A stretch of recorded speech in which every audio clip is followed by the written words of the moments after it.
Hey guys, it's Melkor. So I'm going to be discussing Xbox One exclusives today. I'm filming on my new camera. Only cost me $4 on eBay. Quite the steal. And we're going to just start off with the top of the list in alphabetical order. So the first game we're going to be discussing is Below. It's a third-person medieval type of game. The trailer they showed at E3, I believe, was gameplay. And it didn't look that great of a game. Kind of looked like an arcade title instead of a AAA. The game is not going to be worth $60 if they bring it out at that price. The graphics, first off, are just... Well, the graphics are fine for what they are, but the style doesn't quite look the $60. There's basic scenery. The evil spider monsters that they showed looked like an ink stain with little lines dripping down it, and the game didn't catch my eye at all. So it's not quite a strong point for the Xbox One. The next game we're going to be talking about is Crimson Dragon. It's a third-person shooter, but instead of being a brown, white-haired Call of Duty guy, you're a dragon. The game is impressing me more and more that I read and watch about it because the environments in the game look pretty sick, and the bad guy dragons look pretty freaking awesome. They look like they spent a lot of time on this game, especially on the bad guys, and the graphics are decent. The game could be a little boring though and repetitive. Then they have to have like some kind of other aspect besides just the shooting up and killing of other dragons, like kind of a dragon dialogue, side missions kind of stuff. So it's not going to be worth $60 if it comes out. I'd wait until about $30 maybe. The next title we're going to look at is D4. So from the trailer that I saw, it kind of looked like a third-person crime-solving action-adventure kind of game. The graphics kind of threw me when I watched it for the first time.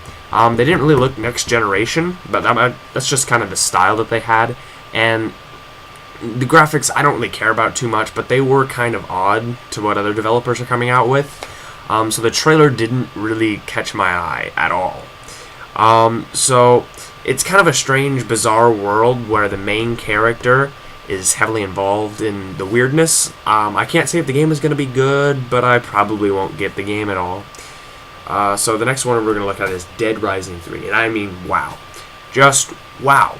The game looked amazing, at least from the gameplay demo. It's an open world, no loading screen fun, with crafting your own custom weapons. I think they had a chainsaw sledgehammer, the kind of classic Dead Rising 3 game.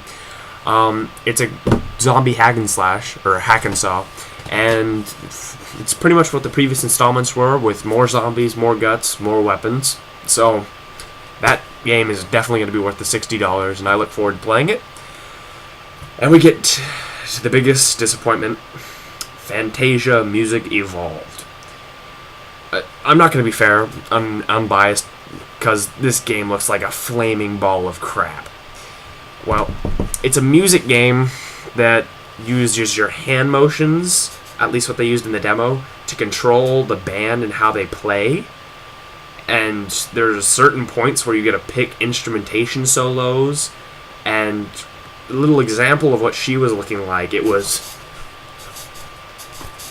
if you want to look like a freak at home doing this, by all means, this is not going to be a great game, at least in my opinion, and I wouldn't even download it for free if it was, which it's not. It's going to be, I think, $60 like all the other games are. So wait until it's like $3, maybe then, if you're looking for a Kinect game. So next we're going to be talking about Forza 5. Graphically stunning game. The racing games that Turn 10 have always put out have always been top-notch quality games, and this looks like it's going to be just another great installment. It's easy to pick up. The ability level of the game is quite vast. You could be a great racer playing on the hardest difficulty, or if you're on the beginner levels, it's probably going to be easy like Forza 3 was. The game will remain probably the best racer, like just lap racer game around. So there's not many, but next will be Halo. I can't really tell much from the trailer, just that there's going to be another Halo. That was quick. Killer Instinct. So this game looks pretty good. It is from the past. It's from people's childhood, properly bought up in the 23rd to the 21st century. The game has two forms of purchases. There's free to play. You get one character free, and then you get to pick and select which characters you want. And the other form of buying is just the flat out $60 for all the characters. Now, I like this method. this allows you to pick how much you want to spend on the game. If you have one character you remember that you really loved and they bring it back and you want to play him, and only him, you can buy him there. I think it's going to be like $2 per character maybe, or maybe $5. So that's just a great way to spend the money that you want on the game. And it will really make you feel like you're back in that arcade room that they had when you were a kid. So we're moving at the halfway point to Loco Cycle. The game looks different. It's kind of a straightforward racing game that looks like it requires no skill. You are a motorcycle that knows karate, and you fight random vehicles throughout the game while dragging along your mechanic, and it looks nice for $10, not quite for $60. I'm not sure if it's for $60 yet, but if it is, wait until it's about $10. Then it'll be worth it then. So next is Minecraft. It's Minecraft. It's pretty much going to be the same game as the Xbox 360, with hopefully some of the stuff from the PC and a more open world, like further world, because the limited Xbox 360 one was kind of a pain in the butt when you got to the edge. Next, we're going to be moving on to Project Spark. The game is one of the most innovative ideas that I saw brought to E3, and it's a free game. It's a free game that allows you pretty much to build your own kind of world, sandbox game like Minecraft. But you can go from having a peaceful world builder in the forest where your friends just collaborate, and then you can also have a barren wasteland with goblin zeppelins shooting out missiles, and you can let any of your friends play in your world, and I think that's cool. The next game will be Quantum Break. So this game had the hardest concept to grasp, at least for me, and the graphics looked great. They were top-notch graphics, definitely for the next generation of gaming. And the gameplay end of it, I might not enjoy. Like, if they take it the way I think they are, they're going to kind of make it a chase down, find this person, bring her, like, just pretty much a point to a position and go there and do that. Not really free world, kind of open range kind of thing. So the game itself is you're a failed science experiment. I think your name's like James Joyce, and the main character you get the ability to like control time and control time stoppages, and throughout that you don't have the ability to control it yet, and that's pretty much, they haven't released too much more than that besides the TV show, not live, sorry.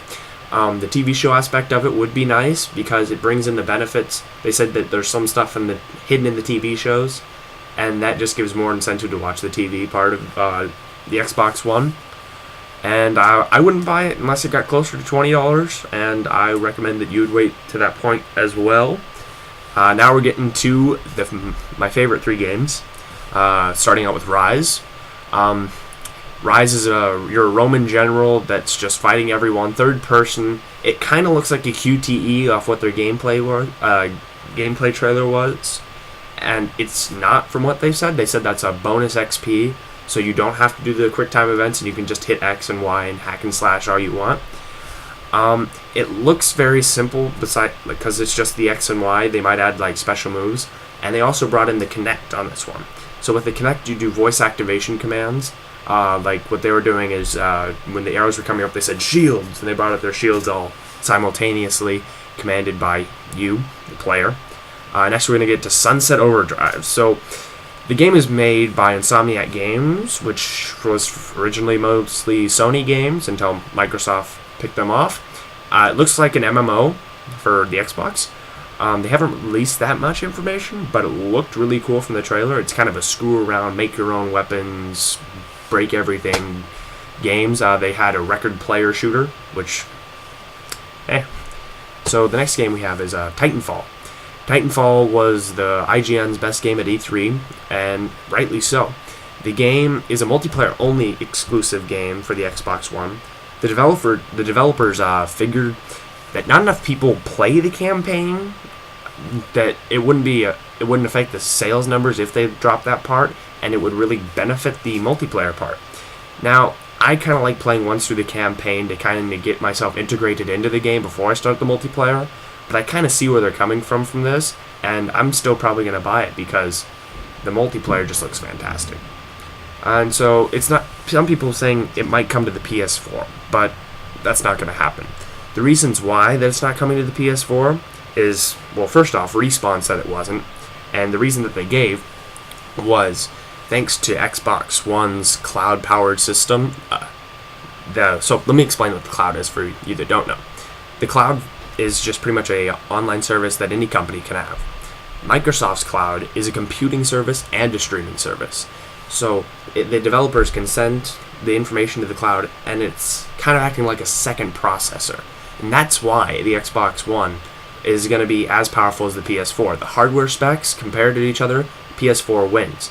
But with the cloud computing services in there, Xbox One will have a great shot at tying or even beating the PS4. The PS4's cloud system is streaming services exclusively. They didn't put too many resources into the cloud service, and Xbox really has this edge going forward, and this will definitely bring a lot more developers over, as shown by Respawn's Titanfall. So, next to Zoo Tycoon, people really seem to enjoy the Zoo Tycoon series, but I haven't actually played one yet, and the new one for the Xbox One looks okay. The graphics look decent, and building a custom zoo kind of does sound a little cool, but it's not $60 cool. I mean, I don't want to make a zoo for that money. I mean, again, I would advise you to wait until the price falls, about $25, $30 maybe, if you're new to the series, and if you love the series, go ahead by all means. And we're coming to the last game, Zumba. It's a workout game that takes you to exotic places. It's not for me, at all. Like, not even close. And that brings us to the end of the video. If you like what you saw, like it up. If you didn't like what you saw, like it up. And hit the subscribe button, share it to your friends. Don't hate the player and hate the game.